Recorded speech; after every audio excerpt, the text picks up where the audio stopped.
And we are back coming into the caster desk even as the teams come back out onto stage. Loud, look, they did a hell of a lot good early, but it was G2 who just able to get those team fights going and just too much CC. Yeah, I mean, Mikyx, an absolute hero performance here, getting so many of these fantastic engages off, setting up them for Hansam on the Jinx, and it kind of feels like coming into this, I wouldn't be surprised to see things like the Jinx kind of targeted out here, because when you look at Loud throughout their split, they actually haven't picked up the Jinx at all. Now, obviously, you know, 13-5, we kind of started to see that shift later on, but I still think when you see so many games on the Aphelios here for Rude, he's got 7 of them, and none on the Jinx, it definitely feels like he wants to lean more into that style, and just getting rid of that pushing lane is going to make things significantly easier for Loud. Absolutely, and I think for Loud, it's important that they kind of come into this one just on a full reset. Yes, you were very far ahead in that game. It didn't work out the way you thought it would have, but you need to just cleanse that palette, come back in nice and fresh, because there was a lot of good coming out from Loud. It just, unfortunately, kind of fell apart towards those later stages. Yeah, it just kind of came down to, again, the Baron call not quite working out for them,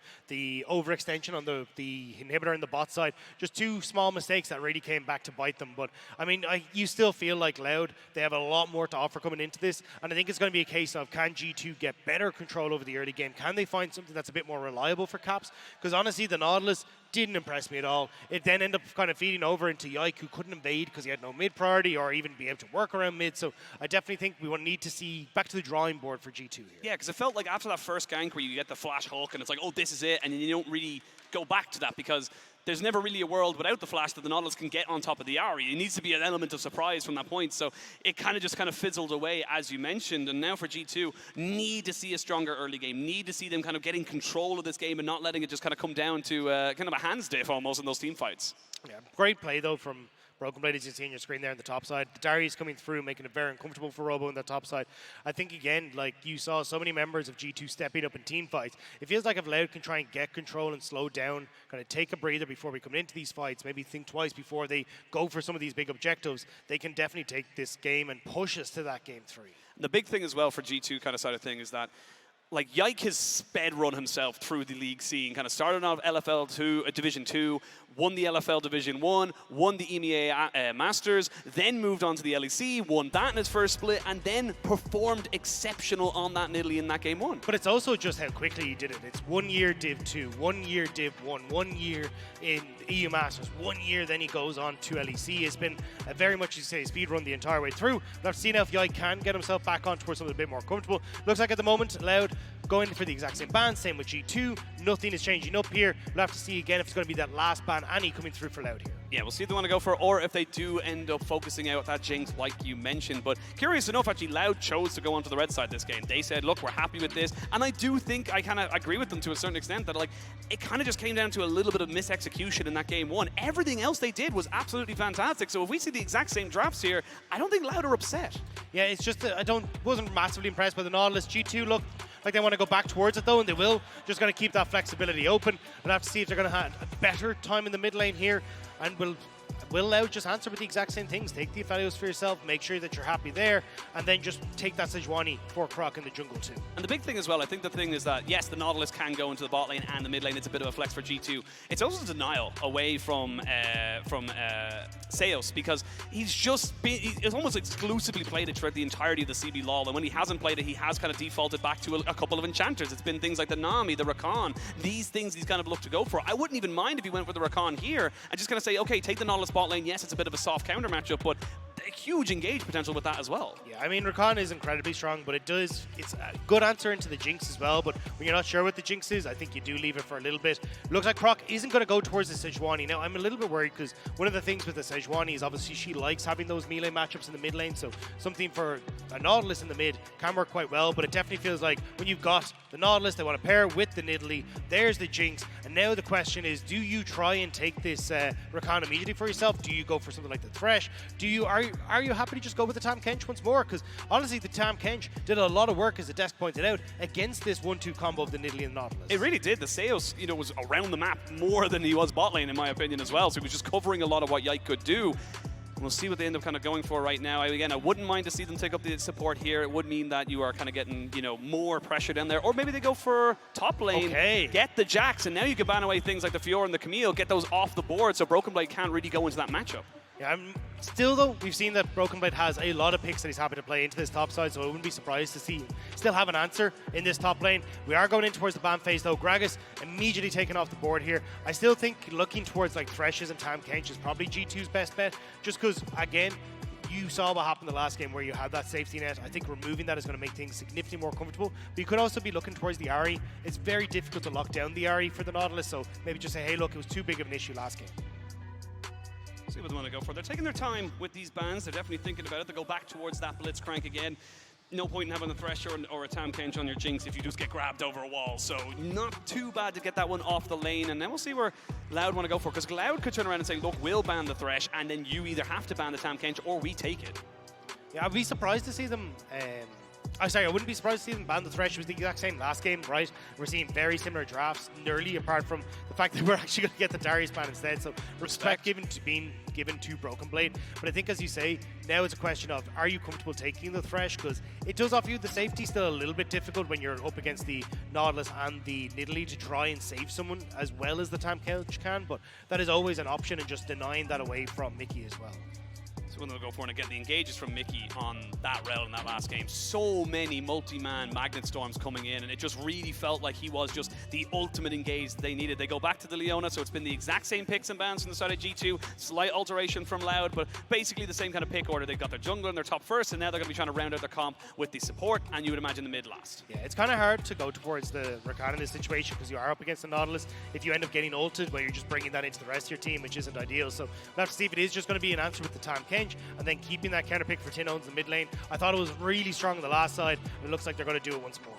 Going to do it once more. Get themselves a Tam Kench. And again, Sales had a fantastic game of Tam Kench. Did exactly his job. We mentioned it multiple times how Root was able to kind of go into a fight, get caught, get out, and still have his summoners because of the Devourer. So we'll see what G2, if they want to try and change anything out. They will have to change top lane because that Darius is no longer available to them, and they know they're going into a Jax as well. Yeah, at least now you get the counter pick for Broken Blade because you do understand the matchup. We've seen him bring out a lot of strange things. Poppy did get some serious buffs, and it looks like she is going to be taken into that top side. Really cool to see her going to be picked up here for Broken Blade.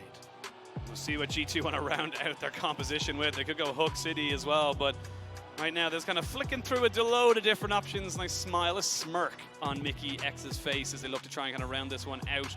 I like the Lulu a lot here because it gives you that extra little bit of kind of survivability, and it kind of just makes it so hard to burst people out in those kind of big skirmish team fights. Yeah, curious to see now exactly what they can try and do, especially when you don't have a huge amount of threat for the backline.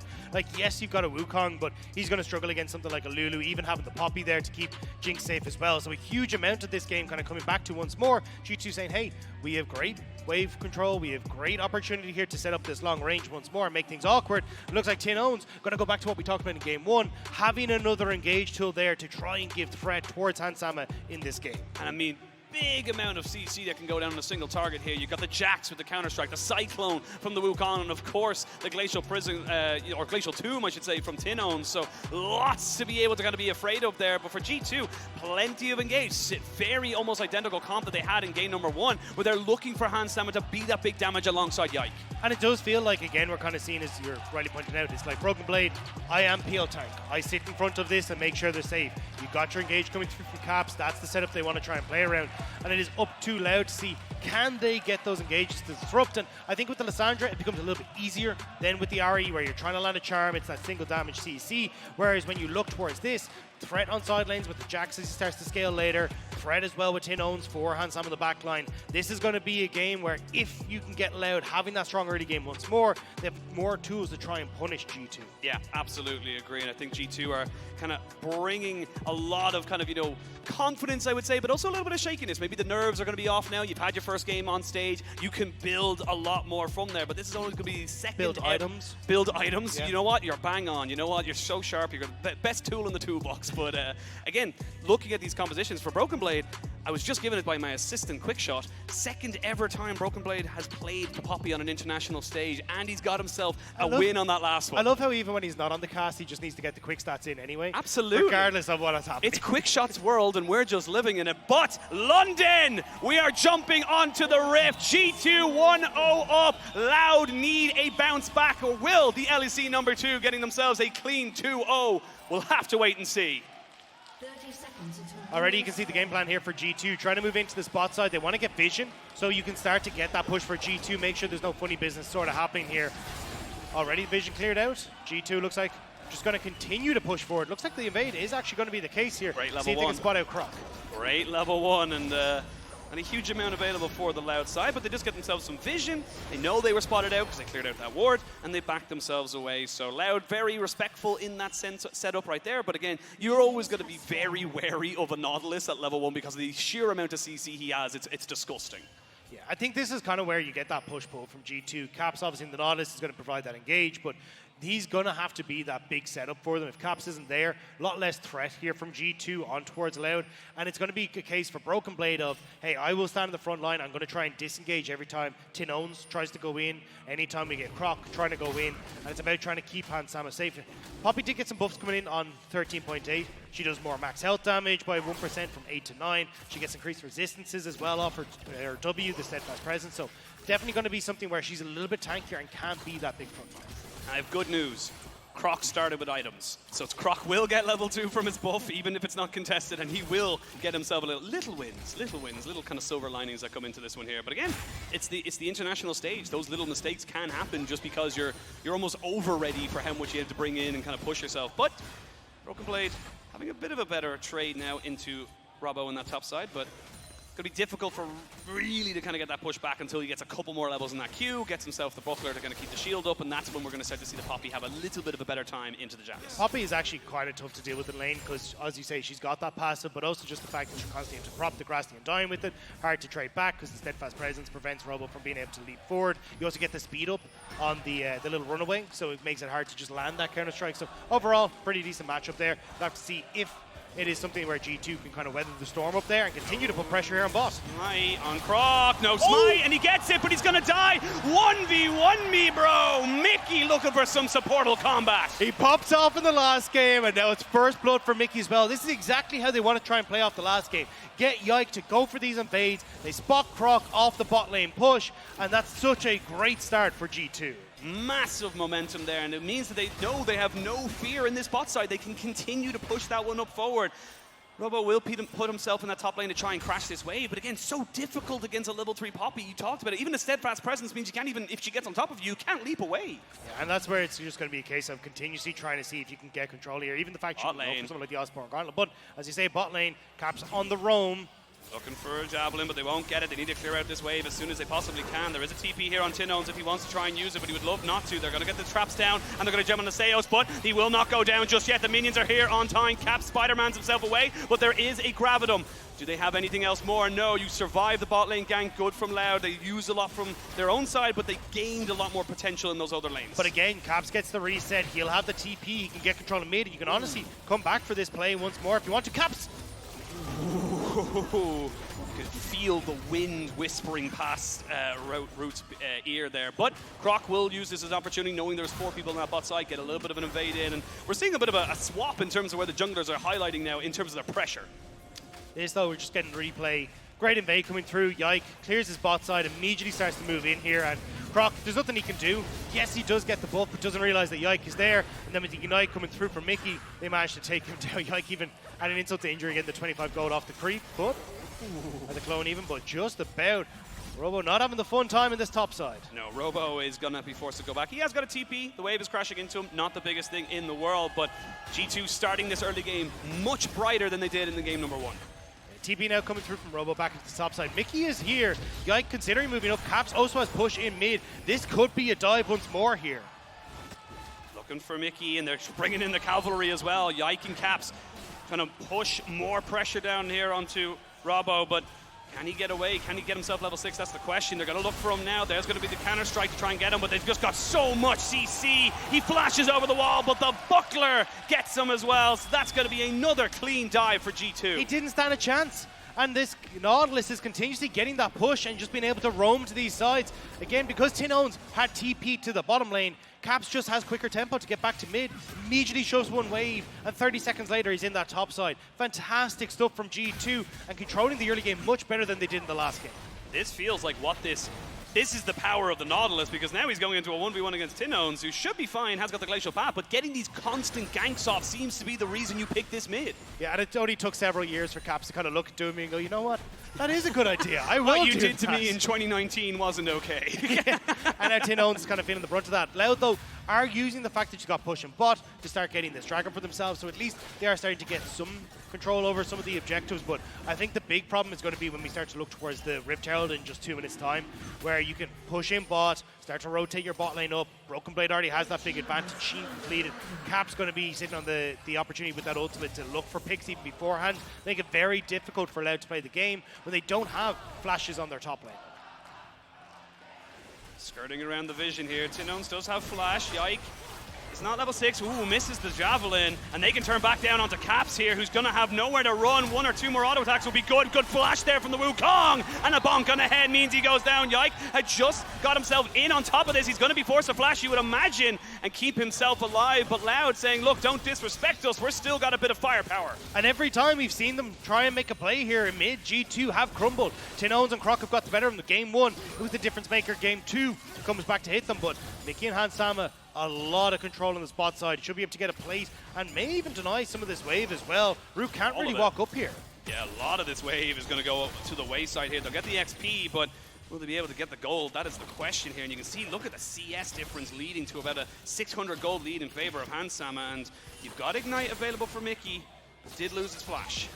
Oh, they want it though. Wants to flash Ignite so bad. If Mikyx had flash there, he flash ignites and looks to drop down the picks. Yeah, it doesn't quite have the damage there to try and follow it up, but still, you're pushing Root away from this bot side, and this is kind of what we're talking about. This Jinx has been pretty pivotal for G2, but now on the top side, they want to try and put the hurt on as well. Got flash here onto the Poppy, doesn't even need it. They will smash him into the wall and take their kill. Flash forward as Zeus nearly goes down. The zap shall secure the kill, and Hansama and G2 go themselves up to 4 kills on the board. And it was looking so good for Loud in game 1. One blunder came back to hurt them. But game 2, G2 were having none of it. A 4,000 gold lead, controlling bot, punishing top, and there's nothing that Loud can do to respond. They're just getting pushed in too heavily. And they're losing on all fronts. 20 CS and a couple of assists in favor of Broken Blade in that top side. 2-0-1 in the jungle. 1-0 and 25 or so CS in the bot lane. It's just, they're winning across the board because, again, the Nautilus is just an engager. It doesn't need to be ahead.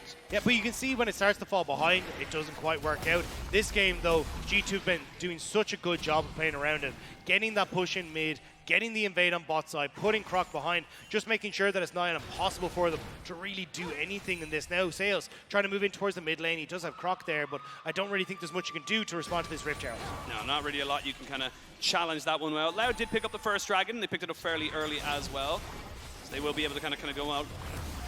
Robo is in the vicinity. The smite is available for Yike and shouldn't be too hard, but Caps is roamed down. Going to get himself the CC in, but Robo has nowhere to go. No support coming from either. Look at the mini-map. There's nobody here to help him. Finally looking to try and trade this one back, but with a 3v1 situation, it's not exactly ideal. Now Hansama in a lot of trouble if he gets CC. The minions doing so well to block him, and now he's turning back the damage. Tinon's in a little bit of trouble as well. We'll have to get the Glacial Path out of there, and bot lane, you're a little bit overextended. They need to make sure Rout's getting money, though, as Croc looks for a little bit more, but no Cyclone. Doesn't matter. They're denying so much from Hansama. That's all they want to do, and Yike now trying to move down. Croc in trouble. Tinons, what can you get? Tinon's looking for it. The Super Mega Death Rocket goes completely wide as Caps finally makes it to 4v4. Rout gets routed, and now he's going to try and get himself away. He's trying to move away off this flash away, so you can see Caps finds the most insane hook I've ever seen from a Nautilus. How the hell does he get that? Because G2 get themselves 2 kills off it. And look at the top wave. Poppy taking towers, G2 taking lives, and G2 do not want to let Loud get into this game at all. Croc, you've nowhere to go. What can you do? Just about able to walk away.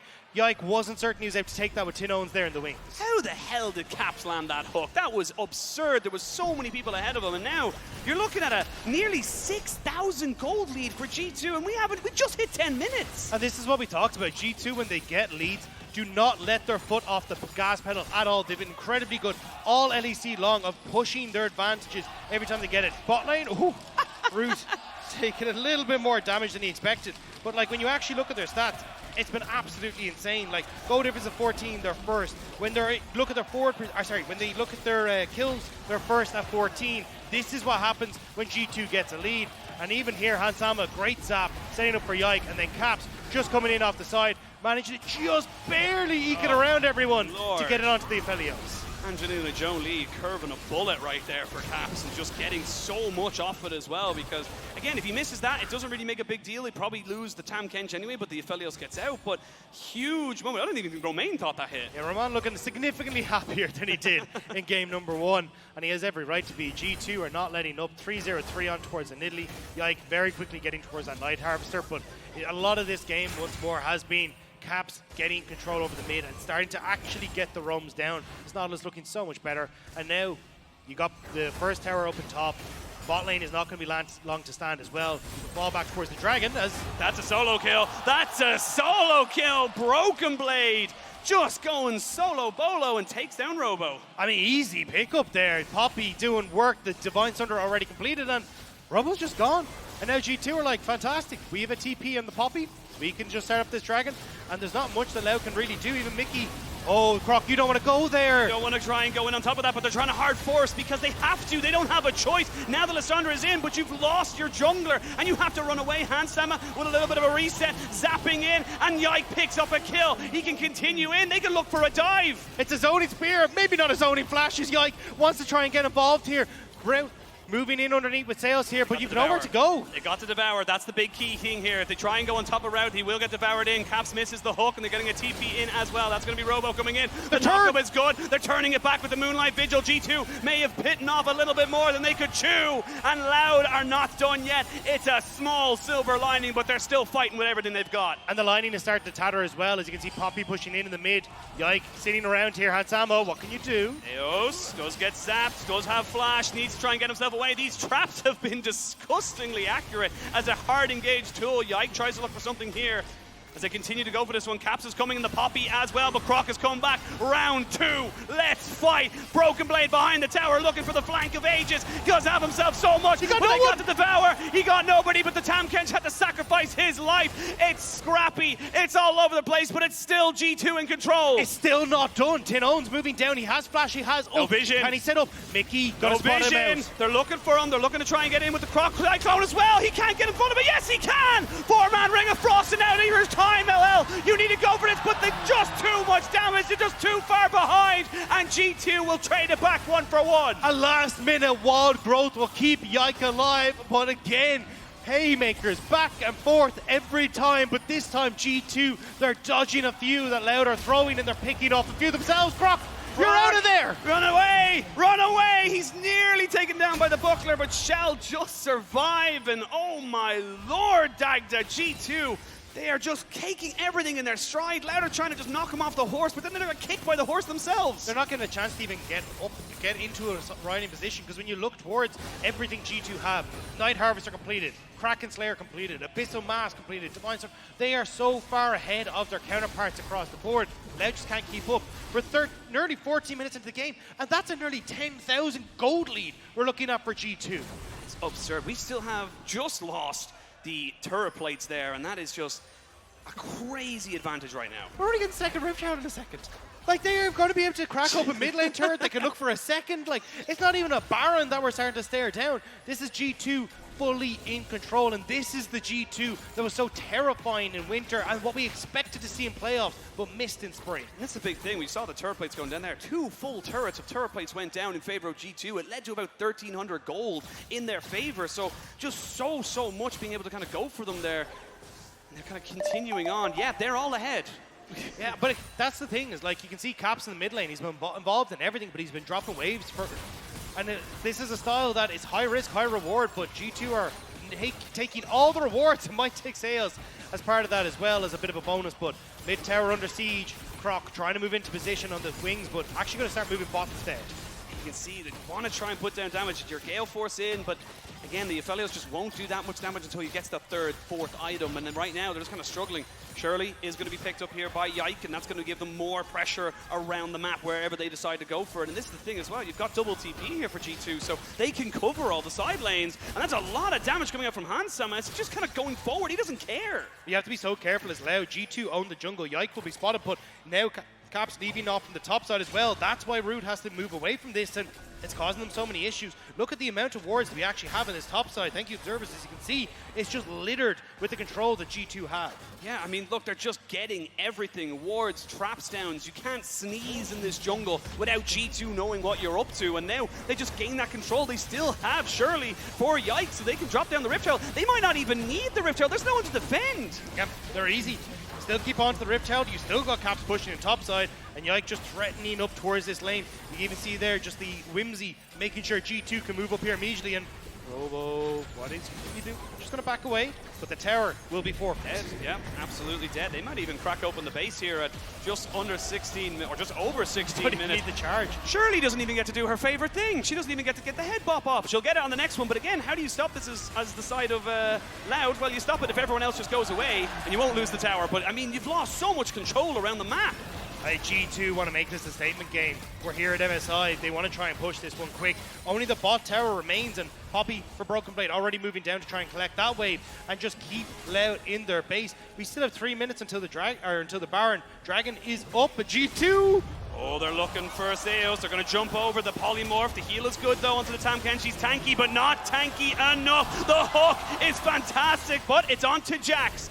And they wait for the wave to kind of push in now. And honestly, right now, G2, they're kind of pushing in on all fronts. The Loud don't know where to go. They're being pulled too far apart. I mean, there's times where you think, hey, maybe you shouldn't crack open the base, give all that extra gold. When there's a 12,000 gold lead, I don't think that matters as much. And the fact now, as you can see, they're going to move back, they'll get the Dragon, they're going to buy a ton of items off this, and so much of it comes from just off the controls they had. Croc takes that step too far forward, ends up getting completely destroyed by the damage that comes through from that Jinx in the Nidalee. There, the surprise, absolutely beautiful. It's not exactly what Sayas would have liked to see, but the hook to follow up doesn't matter. And now Dragon goes across. I mean, Loud, we were hoping that they'd be able to bring this back, push us to that game 3, but G2, you really don't want to give them that opportunity after the first game. And I have a little, I mean, right now it's all G2. We were prepping a little stat that before these two games, Caps was 8 kills away from 500. He's had 2 total in this game and the last game. So we're probably not going to get that one. But I mean, this Nautilus is showing the power it can get when you said, as you said, when it gets ahead. We have seen it go behind as well, but now Loud, they need to look for something. They need these objective bounties. They need something to go for them. Otherwise, they're just going to keep falling. They're going to keep sinking. I mean, what do you do? You're a full item behind on your AD carry. You're no control whatsoever in the jungle. Again, another full item behind with this 7-0-5 for the Nidalee on Mikyx. And you're pushing in on top side. Like, G2 have full control wherever the hell they need, and there's very little that you can do. You don't even have the vision to really look for flanks. You can see some pings onto the wards where Mikyx is standing, but that one's cleared out immediately, and now you have no opportunity here as Loud again. Croc's already half HP. He can't really engage onto this. He only has a Divine Sunderer. Hasn't even finished off his jungle item. He's actually still kind of lolling around with a 900 damage smite, so this is just so tough right now for the side of Loud. And you need Tin Owns to kind of find this big engage with the Lysandra, but again, I don't even know if you get that if you have the damage to try and follow up with all the big item discrepancies. Mikyx just trying his best now to start to poke forward, but you can see there, I mean, this is the siege power they have. They're looking for something. They got to try and get onto him, but he's got a Lulu, so Mikyx just not going to go down, and you lost all your health from that javelin to the face. And now G2, they may look for a 20-minute win. They've got the minions on top. They've got the minions in mid. They could go for everything. They nearly got the Wukong's health bar as well. Hansama wants to put him in the dirt, and he will! Hansama wants this game to end. They look shaky in game 1, and G2 wants a statement in game number 2. However, he needs to stay alive. That Aphelios is still dangerous, but this wallet is just too damn big. Rude has the perfect guns. He's trying to see if he can make the hero play. Dodges the hook. Stepping forward, but Cap says no. Cap splashes. Caps gets the CC down, and it looks like it's all not for Loud. G2 will be looking for a 20-minute win, but now Mikyx without flash, but he's got a Lulu, so there's no damage. There's nothing left in the tank. Robo's back to base. Tin Owns has no flash. He has the ult. What can he try and achieve? Robo pushing off on the side. Looking for it. There's the first keeper's verdict we've seen this game, and it might be the last one as well. They don't have the minions just yet, but they're getting all of these health bars down. They're getting the kills. The Nexus is exposed, and in 20 minutes, 2-0 to G2. Massive statement game from the LEC second seed.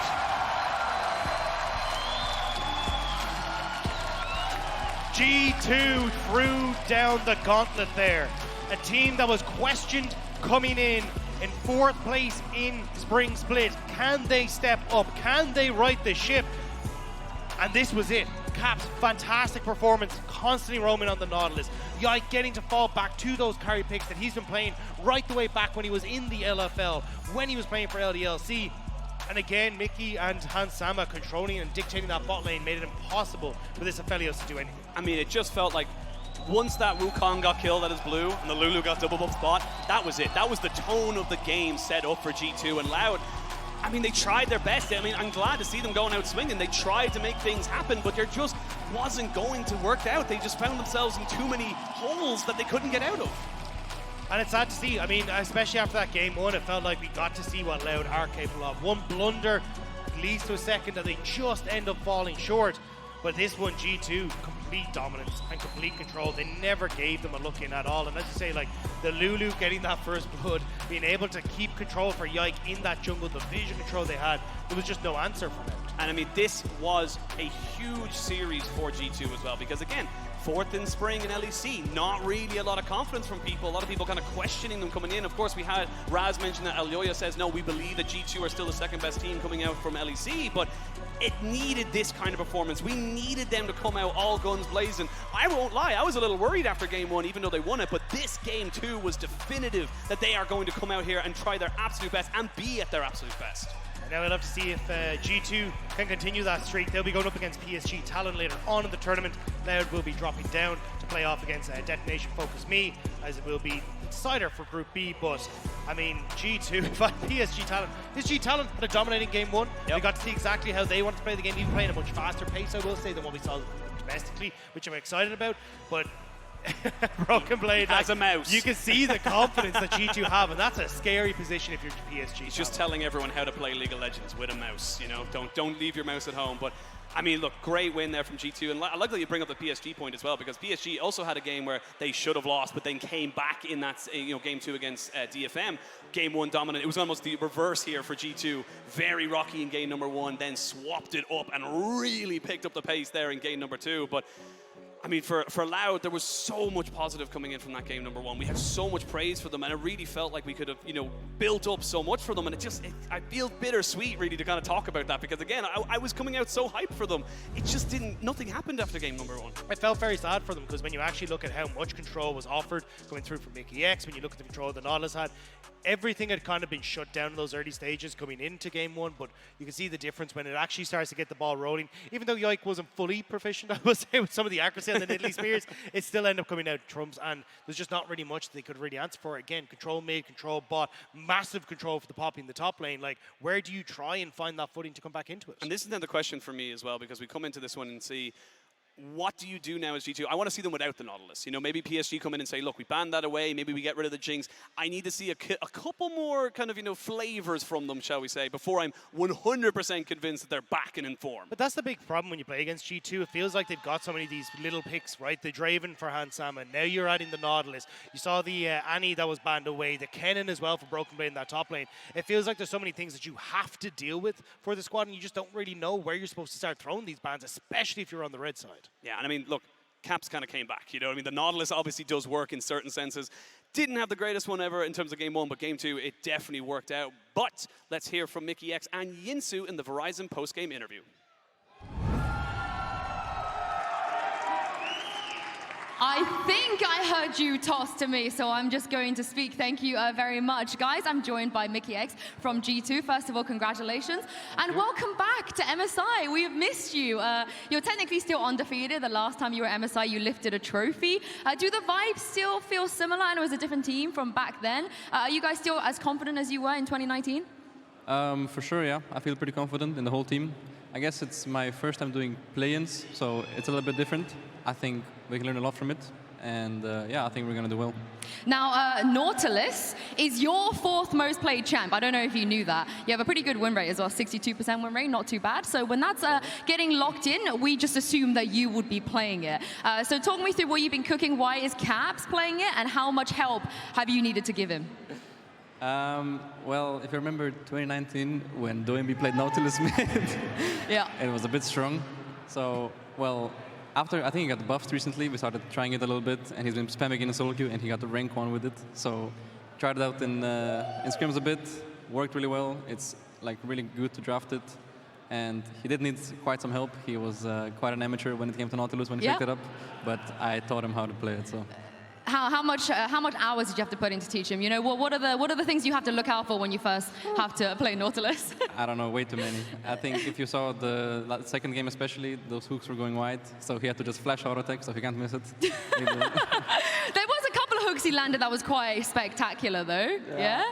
I didn't see those. Not as good as yours, I guess. Not as good as yours. How much does that impact the rest of your team to have? It's not really like a champion that people usually play at mid. Do you feel like your role or anyone else's role has been impacted from taking this risk? I mean, for me, it's much easier to draft because enemies need to be always prepared that it could be mid, could be support, so they need to draft in a very different way. Like, for example, these 2 games, they blind pick Tamkench, which usually it's very hard to do because I can just play whatever I want. Like I can play range champs, Rel, for example. And yeah, I really like that because I feel like I can always pick a good champ as like a counter pick. And then, you know, worst case, I can just pick Nautilus myself. So yeah, it just seems good. It's giving me 2019 Pyke flashbacks where like we're not sure if Wanda's taking it or Caps are taking it or you taking it. Maybe Nautilus in another lane just to confuse the enemies a little bit more. Now coming into this tournament, I think people, a lot of the narratives, maybe even memes, were that you guys are a little bit shaky. You know, you probably didn't expect to not finish at least in the top 2 as well in the split that you just had. Would you say that that's a fair assessment of how the team is right now?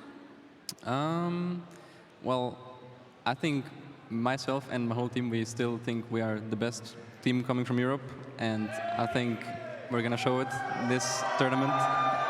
So yeah. Why do you still feel that way?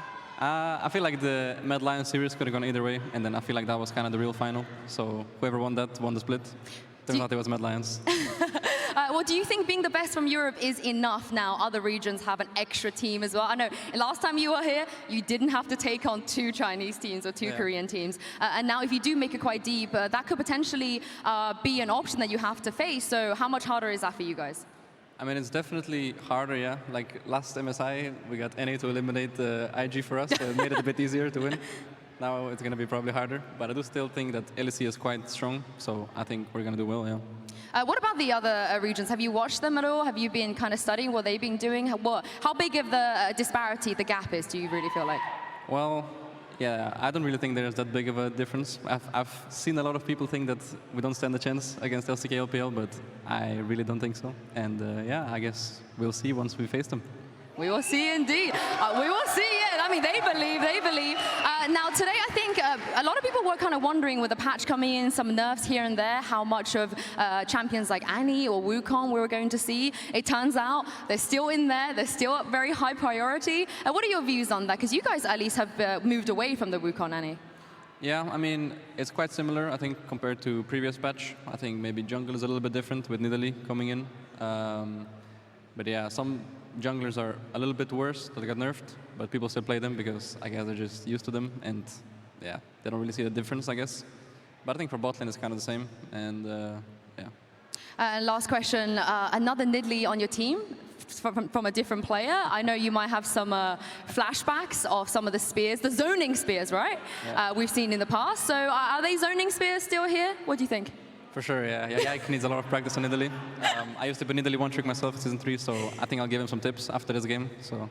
Yeah, you're carrying the team right now, Mikyx. Everyone's coming to you for tips. Everyone's coming to you. Thank you so much for joining me. Congratulations, and we'll see you in the next round. I'm going to throw this back to Quick Shot on the desk to close out the show. Thank you so much, Yinsu, and welcome to the Analyst Desk. We're going to wrap up today with MSI Cooldown. Just before I do, London, can I get one last round of applause? Thank you so much for the volume, for the cheers. I will also say, because I think all the Brazilians are gone, You lot need to yell louder. Seriously. If you are here supporting G2, you got to make more noise. Whether your friends, your family, your wife, husband, or super nerds. Thank you for coming. Thank you for sticking around. Right, now let's break down the day.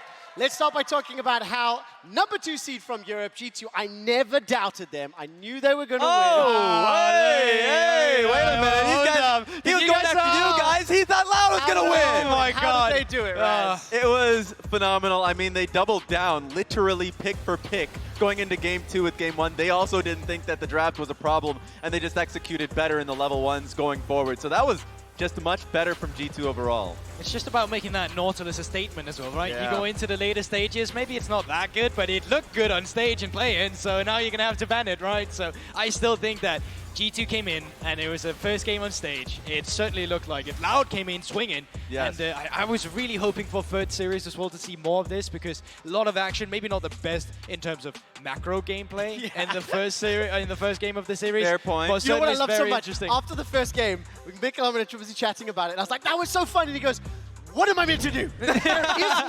There is not enough time in the world to break down again. Like, it was beautiful to watch. I think the fans in the audience, specifically the Loud and the G2 crowd, back and forth.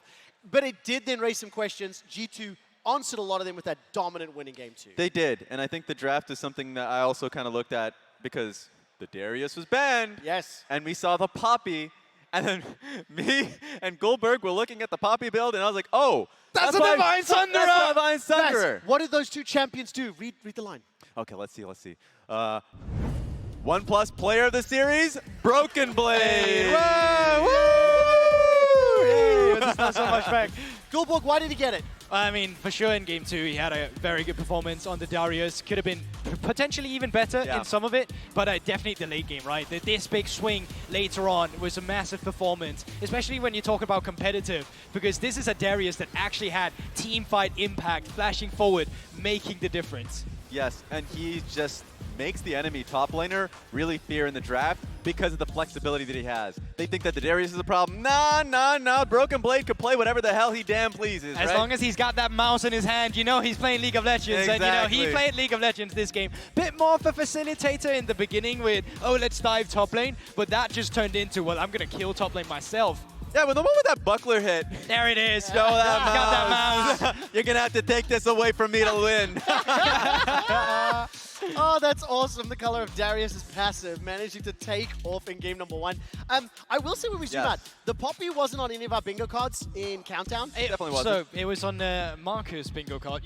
Those guys don't know it, but he requested it. Script writer. He knew it. He knew it was coming. Good So job yeah. to Marcus Aurelius, the true brains behind Quick Stats. Well, brains is a strong word. But more importantly, let's also zoom and talk about Yike just quickly. Perfect. On the Nidalee 2 games in a row, maybe not the biggest impact in game 1. Game 2, definitely significant, especially with that. That's the kind of champion that Nidalee is. It's so well driven. Oh my god, look at those poses. Oh, you got stuck. Wow, not that much. No. Okay. Baby, you want to take a little catwalk up there. Make it a Oh, that's what we're doing. That's He's a follow- model segment out there. He's We're going to following. get the camera, guys. We'll do that tomorrow. Right. He's just following up the Met Gala. Out I there. respect it. I True, respect true. it. Let's quickly finish up. I do want to ask about the Nidalee. Goldberg specific, because we talked a lot about the impact that he had either with caps in the middle in game 1, not being unlocked, not going to be able to roam. Game 2, absolutely took over the game. It felt like I was watching FPX against G2 in the It's finals. just about rotating your pieces around. When you have an Italy get fed on the experience and gold difference because you can clear so much faster than the enemy, you get the experience difference. Oh, I already said that, but you know what's coming. And then it's just rotating around the map to get those kills. And I think a lot of people are focusing on him in caps a lot. But he got that early kill in game 2 because of how they played off their bot lane push and invade as well. Double buff Lulu. Pretty nice, right? That's pretty good. So it's just a team-wide idea of playing to get Yike ahead, and teams have to recognize that as a whole. I absolutely love that Lulu pick as well. Big role in that second game rather for G2. Let's zoom out really quickly. Okay. Summarize PSG versus DFM. Raz, since you're nice, okay, so we're actually stepping out apparently. We're zooming out. Raz, talk me through that first series, because game 1, similar kind of trend to what we had for G2 series, but not quite as dramatic as far as the kills. Yes, it was wild. In fact, the fact I have to think back to that first series, it feels like a week. The PSG had to make a comeback. That was already something that we just didn't expect to happen. I thought it would be a much clearer series.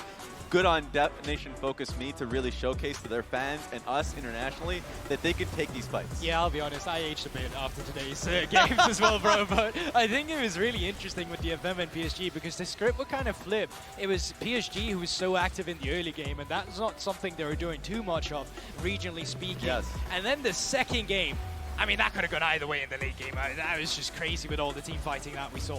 And a shout out to Udapon. I mean, first of all, shout out to the NBA carry on that one. Yeah, great one. Both AD carries. Wako had a great performance in this one, but Udapon on his Zeri play just showed why he's been in the game for so long. He still has it.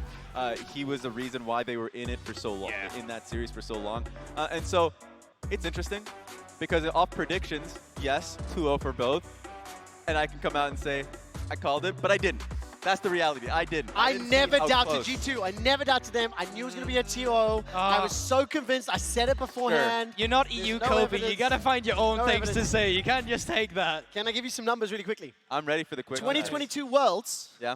DFM versus Loud. Do you remember the scoreline? It's fine if you don't. 3-1 to DFM. Okay. Japan versus Brazil, all time. Yeah. 7 wins, 7 losses. What we just saw from the bracket there, it will, of course, be DFM taking on Loud, a rematch of last Worlds, as well as that Japan versus Brazil head-to-head. That also means that G2 will be facing off against PSG in the upper bracket. The winner of that series will advance to the main bracket stage, one of those 3 teams. So we'll be seeing those in a couple days' time, but I mean, it is quite exciting to see those first matchups, and we definitely are hoping to see some of these teams working on, especially some of those early game decisions. I really love those regional rivalries, especially when it comes with CB LOL. I remember in the early days, 2014, 2015, it was CB LOL versus TCL, or specifically Oceania. Like, those were the rivalries because it would be a tit for tat. The same teams would go into internationals and play against each other, and now we're seeing CB LOL go up against LJL, and it's just fun. It is just fun to be able to track. You know what's really fun as well? Yeah. Is the fact that CB LOL has actually never made it out of play-ins. You know, it's the fact that despite all Is these that things... fun? Is that fun? You are so lucky have they fun are with not that? here. You have You fun are with so that? lucky the Loud Army's not here. Okay, maybe that was not fun. I heard Someone that put was his fun. Twitter I tag picked up it up. there. Okay, it's Put his fine. Twitter tag in the lower third. To be fair, I do need that exposure, so please do it. I don't care. No, never. Anyway, I'll take whatever I can get. But What'll actually be interesting, so of course these will be day 3 games, Yeah. just before we get too lost in the sauce. Goldberg, you'll be on the analyst test tomorrow, correct? yes, that is correct. Law will be here as well. So let's take a look at tomorrow's games. Okay. And the reason I want to bring it up, I'm going to ask Law to just throw you in the deep end and to remind everybody I'm of this fine. flame that you're giving to Brazil. Goldberg, let's talk about tomorrow's matches very briefly. BLGR7, GG versus GAM. What do you make of these? I mean, tomorrow is just going to be really rough for the top lane. I mean, Bin versus Bong. Yeah. Bong essentially does not... That's the matchup, Trevor. Grow up. But that is going to be really interesting because it's like a 4.4 jungle proximity of Bong against Bin, and he's so It is. individual. I mean, look, I've seen their scorelines. 4-2-0 is something I've seen a whole lot. Whether or not somebody's going to take a really big hit in that top lane or whether Yeah. they get thrown away, you just really don't know. It's going to be impactful. Golden Guardians taking on GAM. How excited or nervous are you, or what are your expectations? Very nervous. I'm already getting sweaty palms, and the day's not even over yet. So yours? How's yours? I mean, mine's all right, honestly. Okay, I'm just looking forward to it again. You know, Stixie back at MSI, you know, There it all of is. those storylines. True. I mean, there's a lot of storylines. That So is a lot of storylines. that matchup is going to be the closest. I would have expected it to be closest today. Already kind of threw that into the wrench. So I'm really excited to see GAM play up against Golden Guardians, and Levi's back on stage. Well, listen, let's just quickly zoom out. We're not quite ready just to finish the show. I do want to take gut reaction. Damn it, Okay, we're every time zooming I out say again. zoom out, they step away from the desk. I didn't say walk out.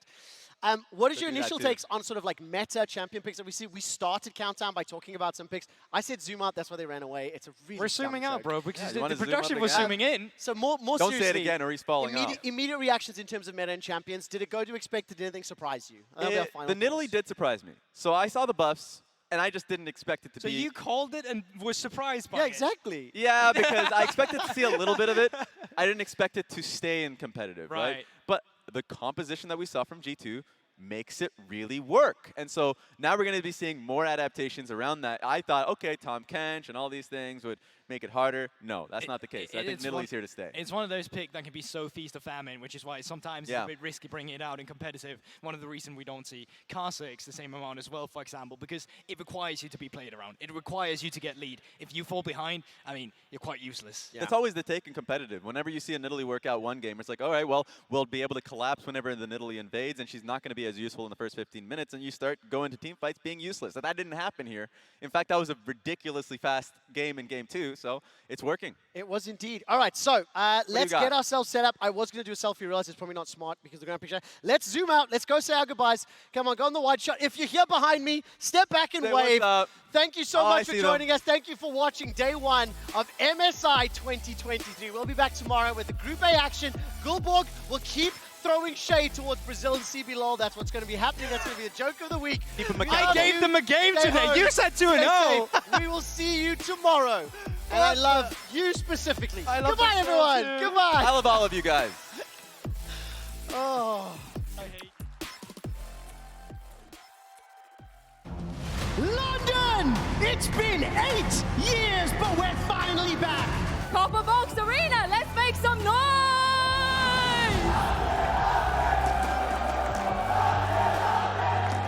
Absolutely beautiful vision control for them here in this side of the map. They have that little section cordoned off there. Hold on, got a fight going. Wako has the damage! No. They thought they had the weak side. They thought they had the play, but Wako just annihilates them. Trying to chase for more. Still has the flash available. Ghost channeled away. He's getting the damage onto Woody. Can they finish it? Yes, they can. Unicorn making him pay the toll on the backside of the play. Woody next to go down as Aria gets the reset, and suddenly PSG are torn asunder. Out from DFM here as they want to try and find the fight, and they might have just found it as well. Wako taken down by Aria, flashes out to safety. Toltu locked up as Wako is firing away, flashes into the play, and the follow-up's there from PSG. Aja now denying Toltu, knocks him up and takes him out as Junja getting resets to the backside of the play, and PSG against all odds find their mark. Zeus goes down, he's the first one to fall. They're trying to see if they can take out this Renekton, but this Renekton's too damn big, and this is the mid-game power of this pick. As you can see, the Aphelios, the Ahri, they're all going crazy, and Rout will clean them all off. Loud are in London, and they're here to play. Robo doing so much with that stopwatch, doing so exceptionally well. Putting a hand down, but still doing it. And Blade, they're all bleeding, and G2 find their fight. It was Loud who instigated, but it's G2 who finished. Storm up there, continue to put pressure here on boss. Right on Croc, no smite, and he gets it, but he's gonna die. 1v1 me, bro. Mikyx looking for some supportable combat. They will smash him into the wall and take their kill. Flash forward as Zeus nearly goes down. The Zap shall secure the kill, and Hans Sama.